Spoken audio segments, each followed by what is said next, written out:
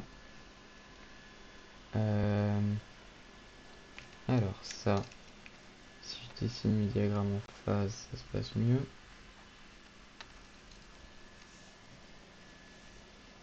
Donc ça, c'est censé monter jusque là.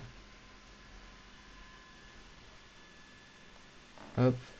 Donc c'est le temps qu'on décharge. Donc là, on a 10 volts d'amplitude. Vu que on est capable d'inverser ça quand on a ces conditions-là. Donc notre amplitude, en fait, c'est ça. Donc là, on a moins 5 volts, plus 5 volts, on a 10 volts. Ici, on a donc 10 volts d'amplitude. Et c'est le temps donc de charger ce condensateur de 10 volts, puis de le décharger. Donc 2 fois le temps de le charger. Me demandez pas comment on calcule ça. Je sais pas non plus. Et il l'explique pas. Du coup, nous voilà bien avancé. Encore une fois, si quelqu'un a des idées, qu'il se manifeste.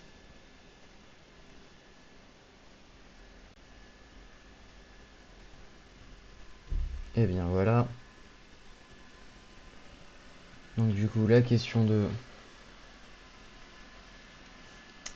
on la résout pas. Et question 3, quels éléments du montage doit-on modifier pour ajuster la fréquence du signal V2 de T? Ce qui va changer la fréquence de notre signal ici, c'est le temps qu'on va mettre pour passer de plus 5 volts à moins 5 volts, à de nouveau plus 5 volts. Et le temps qu'on va mettre à passer de là à là, c'est le temps qu'on va mettre à charger et décharger ce condensateur. Et le temps qu'on va mettre à charger et décharger ce condensateur dépend de la valeur du condensateur et de la valeur de la résistance. Donc il faut modifier ces éléments R et C pour ajuster la fréquence du signal. Voilà. C'est tout pour moi.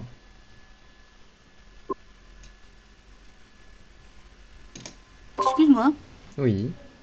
j'aimerais bien que tu reviennes sur les diagrammes, parce que j'ai pas très bien compris comment tu les as tracés. Ouais.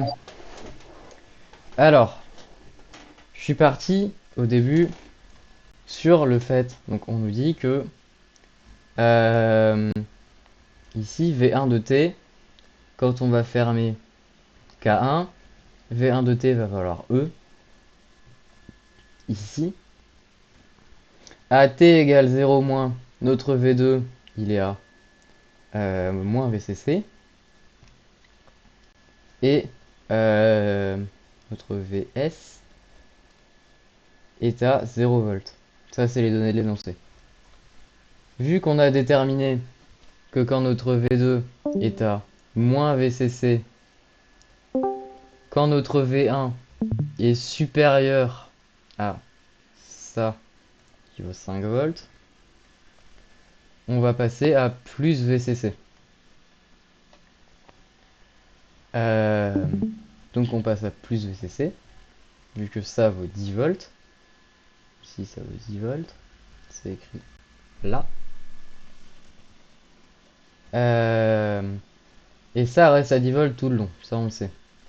Le temps que ça reste à 10 volts tout le long, VCC, V2 va rester à VCC tout le long. Et donc, vu qu'on fait un intégrateur, ça va monter tranquillement. Et en l'occurrence, ça descend tranquillement parce que notre intégrateur, il intègre mais il inverse aussi. Et comment on voit qu'il inverse? Parce qu'on est sur une sortie inverseuse. Ah, Normalement. ok, d'accord. Et je pense que c'est aussi une théorie du cours. Mais vu qu'on est sur une sortie inverseuse, normalement tout ce qu'on va faire avec ça va être inversé. Ok, d'accord, merci. Et ensuite, une fois qu'on arrive là et qu'on ferme notre interrupteur, on va faire passer ça à en dessous de 5 volts et on va rentrer dans notre cycle où ça se répète.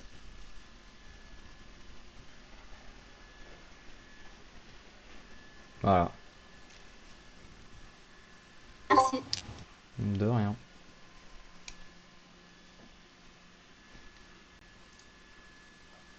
Bon, ce serait quand même intéressant de réussir à déduire la fréquence de notre signal V2.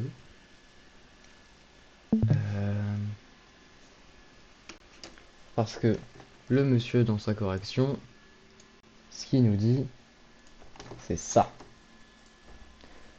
On intègre VCC sur 5 millisecondes. On a une valeur de sortie VCC x 5 millisecondes sur RC égale 10. D'accord, oui, ça c'est pour la fréquence parce qu'on a 10 volts. Mais de où est-ce qu'il sort ça? Je ne sais pas. Et, égale 10, quoi. C'est quoi l'unité de ce truc? Alors, ça c'est des ohms carrés. Ça c'est Pas, des c'est un volts. test Sébastien. Hmm. Même pas des ondes carrés, c'est une Ah ouais, capacité. c'est des ohms farad. C'est des volts secondes sur ohm farad. Et ça fait 10. Et ça fait 10. Alors, je serais tenté de dire que les 10 volts, que ça fait 10 et que les 10 sont là, et que c'est les 10 qu'on retrouve ici. Est-ce que des ohms fois des farads, ça fait des volts secondes? euh... Bonne question, Wolfram. Euh... Ohm farad. Je ne... ok, alors oui.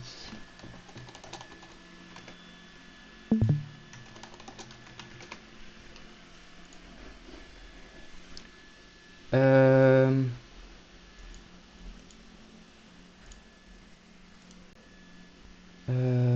Les farads, c'est des kilo moins 1, mètre moins 2, donc ça laisse des secondes.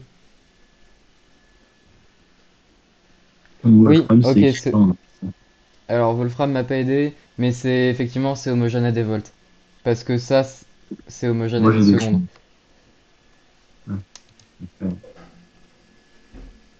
Ouais. Et du coup, ça fait un peu sens. Parce que si R fois C, c'est homogène à des secondes, ça veut dire que c'est le temps qu'on met à charger notre condensateur, je suppose. Ouais, truc comme ça. Euh... Ouais. Euh...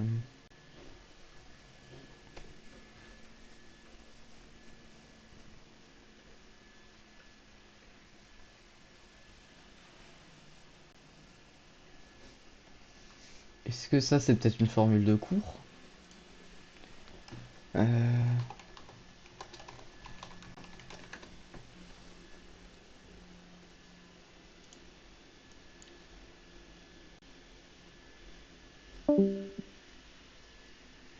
Euh... V out égale moins 1 sur R1C1 intégrale de V dt. Oui, ça va être une formule de cours. Parce que on connaît ça.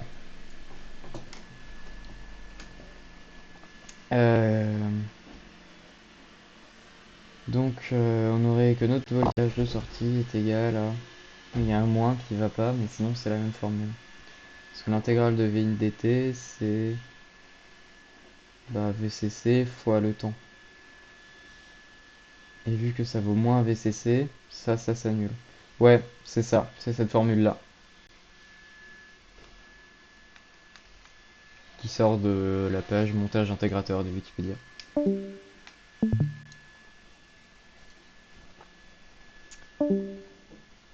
On va se faire une jolie petite feuille de fourmi, non? Bah ouais, je pense que ça va être important. C'est cool, il y a plein de gens qui sont partis, ils ont même pas dit au revoir. Ils sont pas dit. Ton micro il est vraiment dégueulasse.